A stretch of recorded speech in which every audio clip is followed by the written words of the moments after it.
All right, you did it. You made it through the first step. Good job. I hope you learned a lot. There are so many tactics within that first step that really can help us to build rapport well and fast. And speaking of fast, think about this. Think about some of your best friends. And then think about when you first knew them, right? You got to know them a little bit. You shared, they shared. You felt more trust, more comfort level. Next thing you know, it was a month later, a year later. And now they're standing up in your wedding, right? All we're asking you to do in step one is to accelerate that process. But to accelerate that, you've got to get better. So what can you do? Simple things. Be authentic.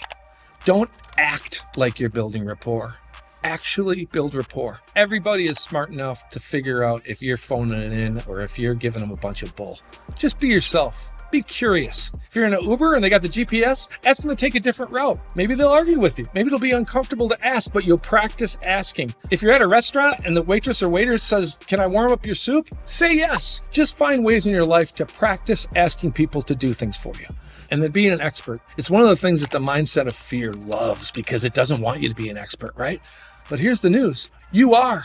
Think about it. Besides your family, your hobbies, you spend more time at work. You spend more time doing this than anything in your whole life. You're an expert. Write down everything you know about your expertise. Share that with someone. Maybe it's a 12-year-old. Really make sure that they understand that you're the expert because you are. And that helps convince the brain that you're an expert, and it makes it easier and less uncomfortable to be the expert.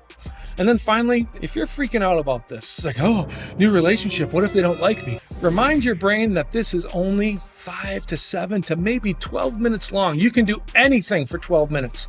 Settle it down and say, we're just gathering information, starting the relationship process, and then continuing the 6-step process. You're doing great. I'll see you in step 2.